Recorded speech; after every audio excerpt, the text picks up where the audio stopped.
Hey everyone, and welcome back to the Marketer's Blueprint podcast. I am your host, Nathan Gibson, and here with me I have the lovely and amazing Gabe Arnold as usual. Gabe, how's it going today? It's good. It's been a busy, productive week. I'm glad it's Friday. I love recording these on Fridays with you, but Yeah, overall it's good. that's awesome. Yeah, I'm doing super well. Looking forward to the weekend. My birthday's on Monday, so I'm really excited about that. Be turning 25. I'm getting old, I feel like, but anyway, we have a great topic here today. We're going to be talking about CTAs, or call to action. What captures your audience's attention and things of that nature. So we'll get right into it. So I'll start off with a question, a really interesting one that the team and I kind of came up with is, and I'll ask you this, Gabe, to see if you've done it before and kind of see where you're at with it, and then we'll describe how it relates to business. So have you ever tried to get to a destination or a place that you've never been before in the modern age without a GPS or a map? So have you done that recently? Just tried to get there knowing the streets even though you haven't been there before? Not really. Well, the only thing I do once in a while is I am super reliant on my GPS because it's easier than me thinking or remembering where Of to turn. course. But a couple times a week, if I've been somewhere a few times, I'm like, I think I know how to get home. But that's about the best of it. But not to new places for sure. Yeah, and We're I'm not- the same way too. Sometimes this is a good challenge, and I've heard a lot of people do it. The outcome typically results in getting lost and wasting lots of time. We are super reliant on GPS these days. Thank God for GPS because I am directionally challenged. I could get lost in my own house, I feel like, so I am very reliant on that. So typically the results from that type of endeavor is getting lost and wasting lots of time. Yeah. This can happen in business very often. We could spend hours, days, weeks even planning the perfect asset, and then when it comes to driving traffic, our assets can sometimes fall flat. So why does that happen? That's going to be what we're talking about today, and the reason why that happens sometimes is we aren't giving our prospects the map, the GPS, the guiding posts. Strategic calls to actions, or CTAs, we'll be using that abbreviation a lot, are the actions we want our audience to take after consuming our content. These can be anything from signing up from a newsletter, hopping on a call with somebody, or just directly making a purchase if they're compelled enough to do so. So in today's edition, we're going to be talking about how to strategically place those CTAs and the purpose behind that, and how it will help drive your content and lead to maximum conversions. So, super exciting topic today. This will help you finally stop getting lost in the endless cycle of creating content without seeing any real results, which can happen super often actually. So, we'll dive right into it. We'll first talk about the guide to creating effective CTAs. So how we're going to start with that is strategic CTA placement.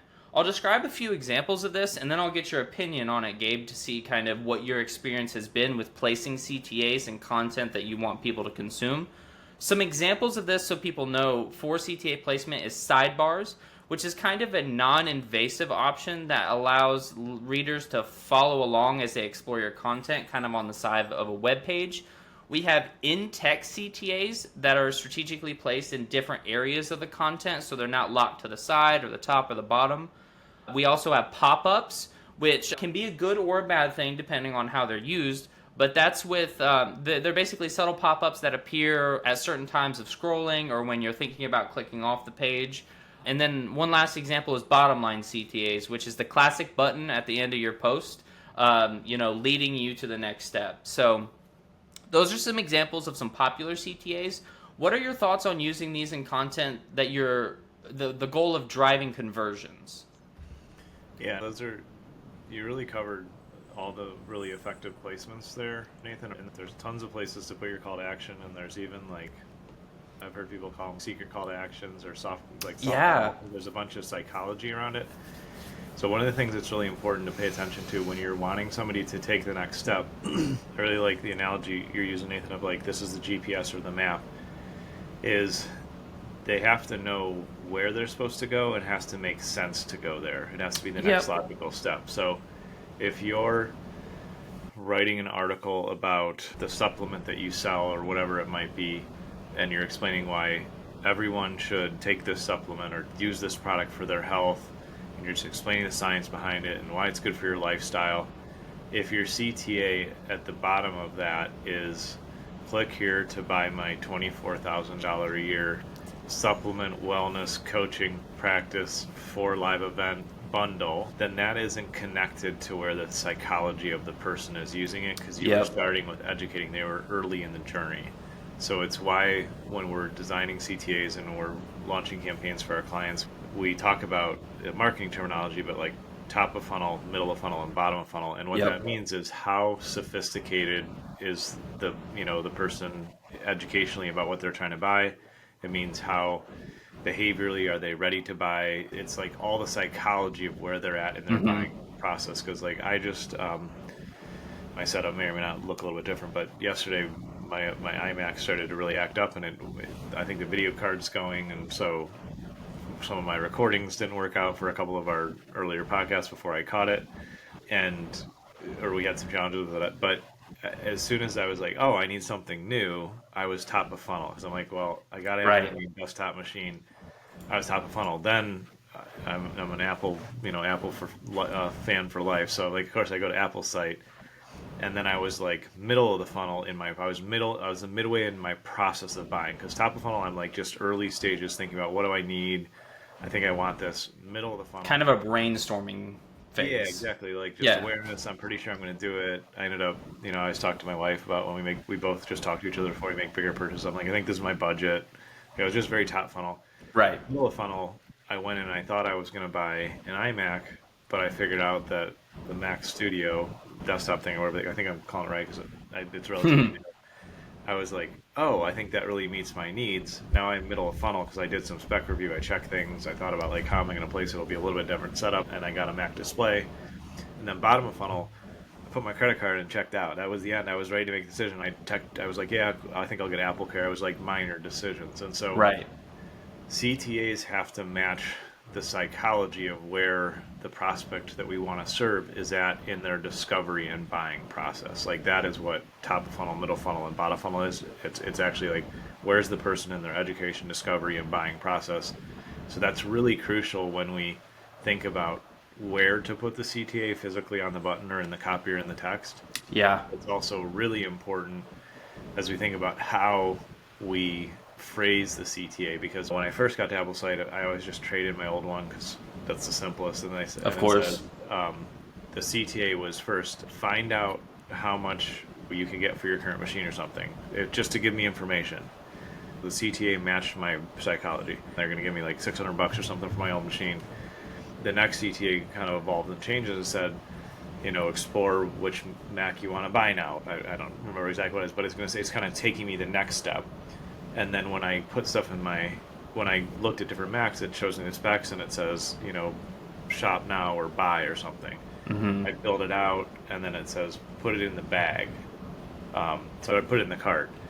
And then I go and look in the cart, it says, here's everything you want. And then it says, like, review and check out. There was probably like 6 or 8 calls to action. But on the homepage, it doesn't say, buy the Mac Studio for $3,000 now, click. Because I wasn't there in my customer journey. I wasn't there in my So that's a really key thing about placement and language, including style and color and buttons and all the things of CTA. It's so important that we know our audience and we know what they go through as they think through these decisions and everything they do there. And then we match that next call to action. It's really like the next turn-by-turn, directions, like we're using a GPS analogy. Drive for 10 miles and then turn right here and then do this and then do this. And then it says, congratulations, you reach your destination. So we have to really think about how do we serve somebody with the right number of steps to get to the result that we can serve them with, and how do we explain the steps clearly, and how do we make them feel comfortable when they're just discovering and learning. And we don't want our CTAs to be like when you walk up into the crazy used car lot and the guy runs up and trying to get you to buy some beater for 100 times what it's worth and make you feel uncomfortable. That doesn't work, right? We know that we're more sophisticated buyers in our society these days and in the world. So that's kind of how I think about placement and how many you need and just a lot of those things. That's kind of how I always think through that process. Yeah, I think that's a super great point is when you're crafting CTAs, you could have the perfect placement. You could have a super compelling pop-up or sidebar CTA, but if it's not congruent with where they're at in the customer journey, it's going to be Yeah. very ineffective. Going along with the GPS roadways kind of theme we've had is like if you're following your GPS and then all of a sudden it's reading directions off to you in a different language or Yeah. telling you you need to turn right here, but instead of telling you that, it's telling you the next turn after that. That is a huge problem because it creates confusion and it also draws out the process, which you don't want to do when you're crafting a CTA because it's all about where they're at in the customer journey. So I love your answer to that. So the next part of CTAs I wanted to touch on is crafting irresistible CTAs. Something that in the modern age, with the short attention spans that as a society, the technological age has really conformed us into, a lot of people really do have short attention spans, and it takes seconds, if not a fraction of a second, to capture somebody's attention. So, what are some things that go into crafting irresistible CTAs? I'll go over a couple that I've thought up, and then I'll get your feedback on that as well, Gabe. So, one thing that I always like to say on that topic is be clear and concise. Tell the readers exactly what you want them to do. You don't want to have some kind of convoluted map or roadway to get them to go where you want them to go. Make it clear and concise and understandable. Simplicity is key in a lot of these situations. Also, create urgency. Use time sensitive offers or limited time discounts and encourage immediate actions. Because, like we've talked about this in sales, one of the biggest things that you can do when you're having a sales conversation is get them to set the next appointment because it locks them in. People are forgetful, people have a lot going on. So, if you lock them into a commitment, it's a lot easier to get them to take the path that you want them to go in a kind and considerate way, of course, but you want to help them take that action. Highlight the benefits of what they're going to be purchasing or the services that they're interested in. Clear communicate the value of what it is through the CTA. And then lastly, test and refine things. You want to make sure that you're experimenting with different CTA placements, different wording, different colors, different themes, and then find out what your target audience is receptive to. Because that's the key thing when you're putting out an advertisement, a call to action or anything like that, is you want to be aligned with the customers you're serving or the clients you're serving.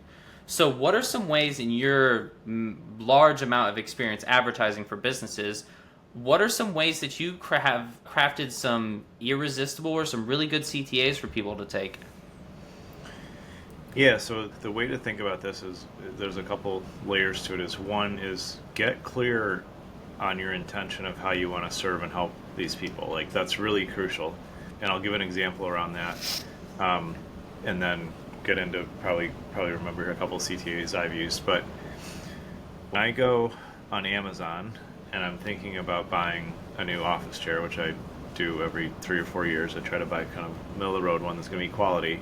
One of the first CTAs that I see after I search for it, and it's like, oh, this officer says click here to see this in your home.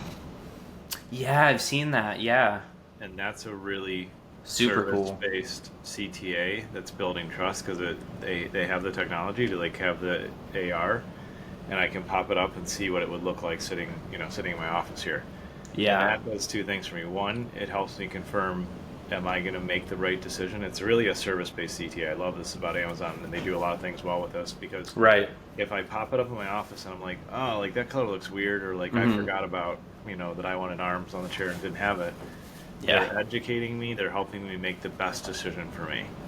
So once they've done that, that's actually like a soft customer journey CTA. It's not all the way to buying yet, but then I'll probably go read reviews or things like that. There's a lot of CTAs inside of Amazon. They test like crazy, which is super cool to watch. But one that pops up then is if I'm like, oh, this fits in my office, I think it'll look good, is on a lot of products you go back and it'll say, hurry or order now, 3 left in stock. Right. Creating urgency. Yeah, there's real urgency because if I wait, it might go out of stock a day or two, or Amazon may restock from the seller or something else. But it's reality based because I always see them go out of stock, and I know Amazon sellers. It's honest and true. Yeah. But they're like, we're trying to help you. It looks like you need an office chair. and you've been searching around, look at these, like if you want this, there's only 3 left. They obviously sell out fast, so you should get it now. So that's ethical urgency, because I know it's real and it's awesome. True.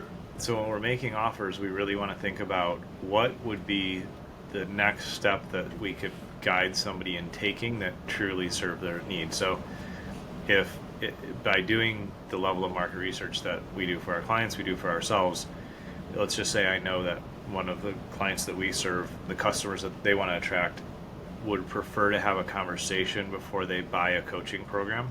Right.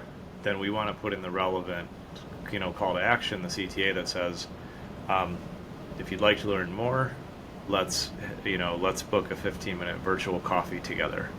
I want to, where we can do that and like make it really match the brand of the business, make it feel like an easy next step. Instead of saying like, if you want to coach with me, it's $10,000 a month or whatever it is, right? We have to match truly serving somebody by educating them, showing them how to take the next step, moving it forward. And so the most effective CTAs are mirrored out of market research language. And what I mean by that is like we always help our customers by surveying, or our clients by surveying all of their customers. And from that we can hear, well, this customer loved working with you because you guys responded really quickly to the service call they made, or this customer really loved how clean your trucks are. I'm like imagining like a home services contractor or something like that. Right. And so if I see a repetition of what our customers, which is the truth for our client, they're the truth of marketing for our client, are saying, then we design a CTA that says, click here to talk to a responsive team member that's going to show up as a professional in a clean truck. Like I'm making kind of long intentionally, but our copywriters are like, in copywriting you would craft that. Yeah. But the CTA is actually exactly matched to the psychology, the value proposition, the stage that the person is in business. And it takes time to understand that, but it takes investing in the relationship with your audience to know what's important to them, what action they move on, what step is the right step, not too big of a step. So that's really the importance of crafting the languaging, the copywriting of your CTAs has to be built with that level of intention of what you're trying to provide and truly serve from, and what your customer base understands. So like, give one more example of a longtime friend and client of ours sells CBD and essential oils and helps people with sleep. And so her call to action could be, for the first best night's sleep you've ever had, click here for a free consultation or something like that. Because simple, effective. Yeah, like you keep playing with those, you refine it so it's clear, it demonstrates value, you work through those things, but you want to speak in a language that is directly calling to the people you want to serve and turns away people. Like if somebody's like, I sleep fine, they would ignore that. That's what you want. Right. So that's kind of how I think about crafting specifically what CTAs are going to convert, which means what CTAs are going to really help the right person get service and value from clicking on this or calling me or doing the action I want them to take. Absolutely. The congruency is key. Just match where you want the customer or the client or whoever you're speaking to, match where they're at in the journey, because there's multiple steps and layers to it. Like you said in your example of buying a new Apple product, there were multiple layers to going through the journey. You wouldn't want to put the high end, buy this now right at the beginning. You want to be giving education, giving reviews, specifications of the machines and everything, leading down to buying. So the congruency is key. So I think that's super great, and it's really important in business these days. And on that note as well, if anybody ever needs support in creating or revising an asset to drive sales, we can absolutely be here for you for that. We actually now offer a monthly marketing subscription where we can create, revise, and even optimize your marketing assets for you. And this is at a crazy over 98% cost reduction compared to hiring an in-house marketing team.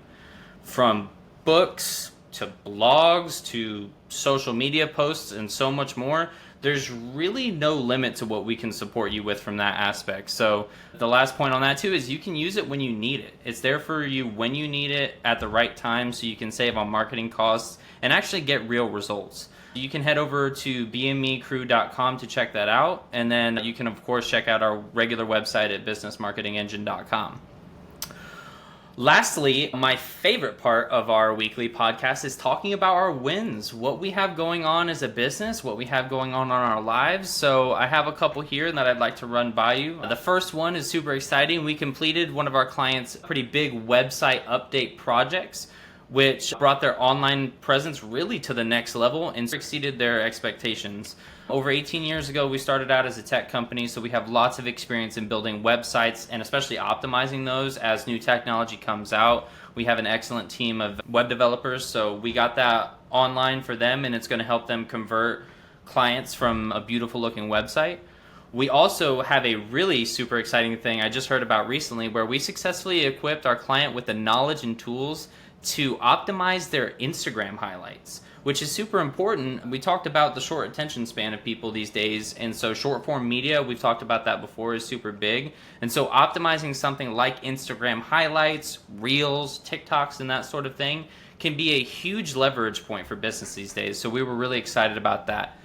And last but not least, this one is awesome, especially with football season coming back. Super excited about that. Hope my team does good this year. But we successfully generated a high quality lead that is actually an NFL employee from one of our health-based clients, which I thought was awesome. That's super cool. It's a high ticket client for them, and it came from a high quality lead.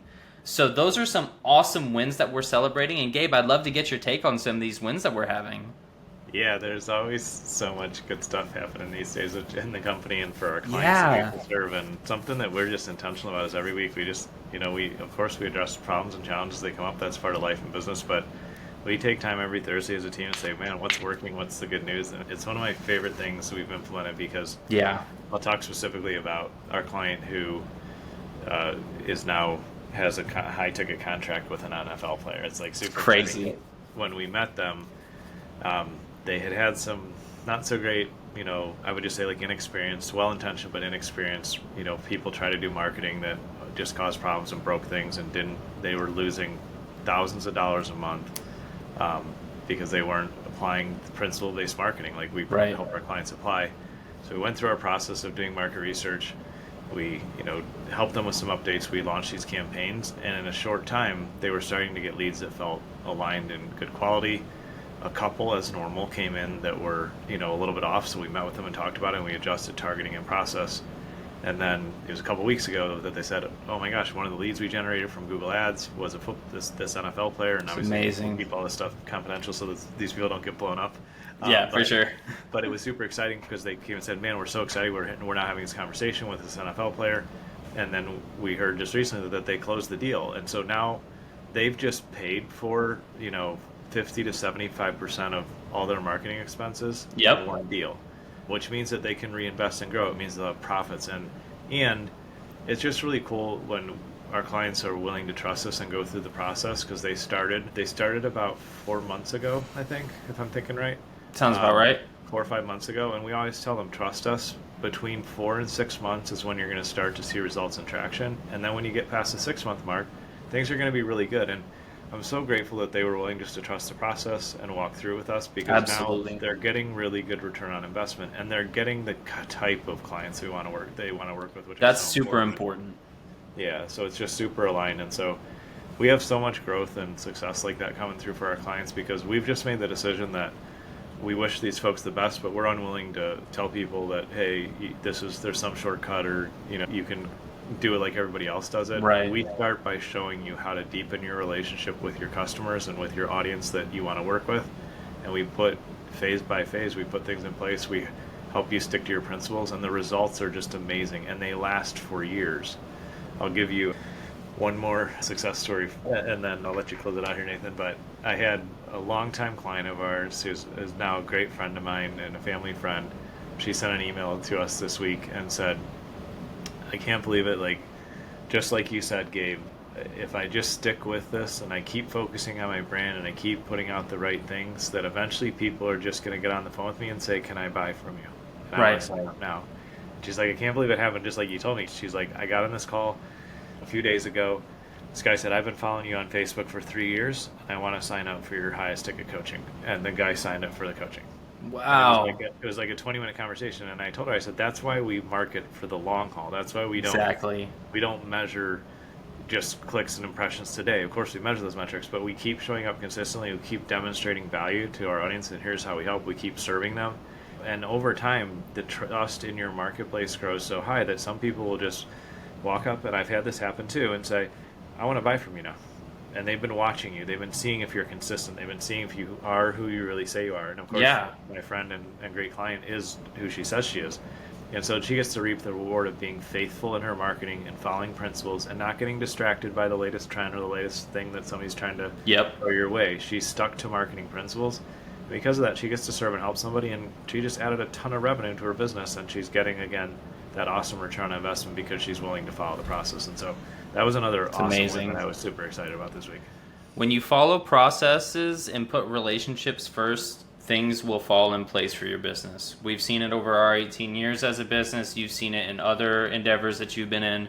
When you operate from principles that you know work, that's how we operate as a business, and you put client relationships first and come from a place of service, things will fall in line for you. And so that is a great, great way to wrap up the episode today.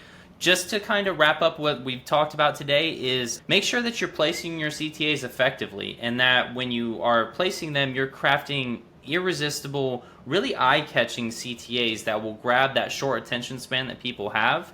And then, of course, if you guys ever need some creative guidance or need anything from us, feel free to reach out. But it's been a pleasure to have you on again today, Gabe. And we will see everybody next week. Thank you so much for tuning in. Thanks, Nathan. We'll see everybody next week. My pleasure.